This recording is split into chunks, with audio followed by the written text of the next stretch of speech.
time you walk into the room, got me feeling crazy, shot my heart boom boom. Any other boy would stare, but me I look away, guess you're making me scared. Trying not to breathe, 1, 2, 3. Assalamualaikum warahmatullahi wabarakatuh.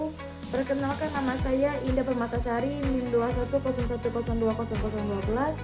Baiklah, di sini saya akan melakukan tugas akhir semester yang diberikan oleh Bapak Dr. Ronald Afrianto, SU MSI. Soal yang pertama, jelaskan bagaimana Anda mengidentifikasikan masalah pada proposal penelitian. Dalam proposal skripsi yang saya teliti yang berjudul Analisis Faktor-Faktor yang mempengaruhi pendapatan petani sawit di Kikembar, Kabupaten Lahat, proses identifikasi masalah yang saya lakukan dengan cara mendeteksi permasalahan yang ada di lingkungan pertanian kelapa sawit di kecamatan saya. Dari situ, saya mengambil langkah untuk mengetahui lebih lanjut. Saya melakukan observasi terlebih dahulu dan melakukan survei awal di lapangan. Soal yang kedua, sebutkan dan jelaskan 3 kriteria keputusan yang akan Anda gunakan untuk menentukan solusi terbaik. Usia produktif petani yaitu 20-50 tahun.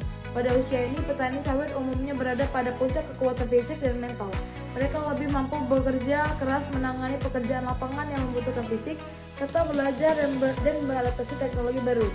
Jika usia muda, petani pada umur 18-25 tahun, petani sawit pada usia muda masih melalui tahap belajar dan mencari pengalaman. Meskipun usia muda dapat membawa semangat dan energi, mereka mungkin belum memiliki pengetahuan yang mendalam tentang teknik budidaya. Kriteria yang kedua yaitu pendidikan terakhir. Tidak bersekolah. Petani yang tidak memiliki pengalaman pendidikan formal, biasanya mereka lebih keterampilan petani dari keluarga atau komunitas. Pengetahuan yang dimiliki seringkali berbasis tradisi atau pengalaman praktis. Kedua, sekolah dasar atau SD. Petani yang telah menyelesaikan pendidikan hingga tingkat sekolah dasar umumnya memiliki kemampuan dasar membaca, menulis, dan berhitung yang dapat membantu mereka dalam aktivitas seperti mencatat hasil panen atau memahami informasi dasar terkait pertanian. Yang ketiga, sekolah menengah pertama atau SMP. Petani yang menyelesaikan pendidikan hingga SMP biasanya memiliki pemahaman yang lebih baik tentang konsep matematika dan sains dasar yang dapat bergabung untuk memahami teknologi sederhana dalam pertanian. Keempat, sekolah menengah atas atau SMA atau sederajat. Petani yang telah menyelesaikan SMA termasuk yang berasal dari jurusan seperti agribisnis atau teknologi pertanian. Mereka biasanya memiliki wawasan lebih luas tentang teknik pertanian dan mungkin memiliki keterampilan manajemen yang lebih baik. Yang ketiga, pendidikan tinggi atau diploma sarjana. Petani yang telah menyelesaikan pendidikan tinggi, perguruan tinggi seringkali dengan latar belakang pendidikan dibandingkan petani yang lain, agribisnis atau ilmu terkait lainnya. Mereka cenderung lebih terpapar pada teknologi canggih atau inovasi pertanian, serta praktik agrikultur berbasis penelitian. Kriteria yang kedua itu pendapatan per sekali panen.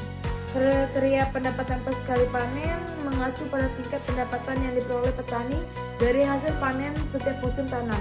Kriteria ini penting untuk menilai kesejahteraan petani dan keberlanjutan usaha tani mereka. Soal yang ketiga, bagaimana Anda mengalokasikan bobot pada kriteria yang telah Anda tentukan?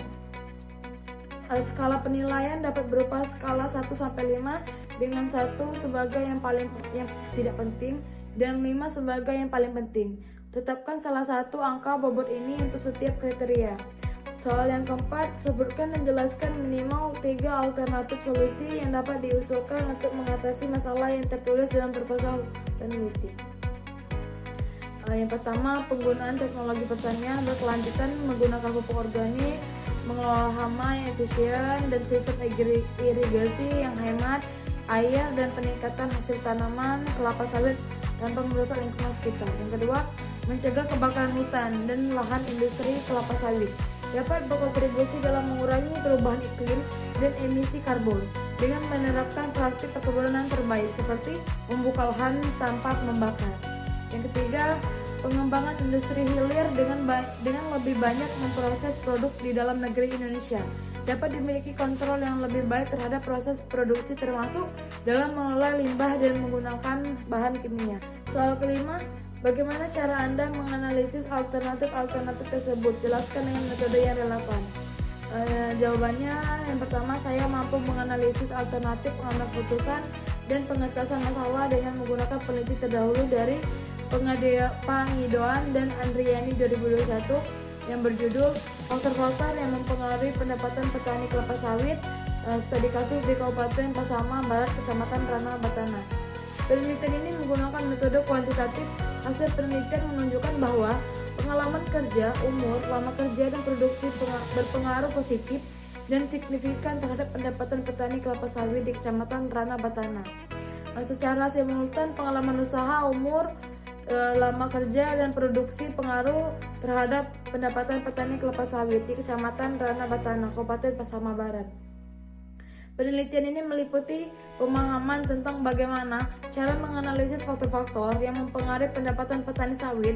Dengan memahami konsep-konsep ini, saya dapat menerapkan pendekatan yang sistematis dan ilmiah untuk memecahkan masalah dan mengambil keputusan optimal.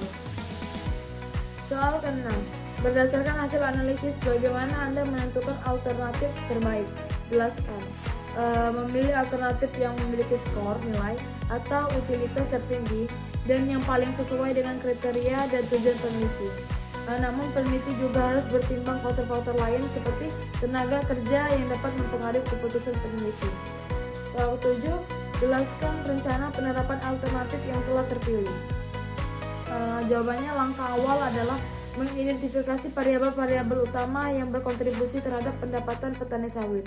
Faktor-faktor ini dapat dikelompokkan menjadi beberapa kategori. Yang kedua, metode analisis yang digunakan harus sesuai dengan mengukur pengaruh faktor-faktor tersebut. Yang ketiga, langkah ini melibatkan pengumpulan data yang relevan dan akurat dari petani sawit. Yang keempat, mengelola data. Dan yang kelima, setelah analisis dilakukan, strategi atau alternatif yang dapat diusulkan. Yang keenam, setelah strategi diterapkan, evaluasi dilakukan untuk memastikan efektivitasnya. Soal ke-8. Sebutkan langkah-langkah yang akan Anda ambil untuk mengevaluasi efektivitas keputusan yang telah diambil. Yang pertama, menentukan indikator keberhasilan. Tetapkan kriteria atau indikator utama yang menunjukkan keberhasilan keputusan. Kedua, mengumpulkan data sebelum dan sesudah keputusan. Yang ketiga, analisis dampak. Digunakan metode kuantitatif yang untuk menganalisis dampak keputusan. Keempat, identifikasi hambatan dan tantangan. Evaluasi apakah adakah hambatan yang mengurangi efektivitas keputusan. Kelima, melibatkan pemangku kepentingan. Dan yang keenam, membandingkan dengan target, bandingkan hasil aktual dengan target yang telah ditetapkan sebelumnya. Ketujuh, menyusun laporan evaluasi. Buat laporan yang merangkum hasil evaluasi. Dan yang ke-8, menyesuaikan atau revisi keputusan berdasarkan hasil evaluasi. Dengan langkah-langkah ini, evaluasi keputusan akan menjadi lebih terstruktur dan menghasilkan wawasan yang dapat digunakan untuk mengambil keputusan yang lebih baik di masa depan. Baiklah, sekian tugas akhir dari Bapak Ronald Afrianto SMSI. Bila ada salah kata, saya mohon maaf. Saya akhiri. Wassalamualaikum warahmatullahi wabarakatuh.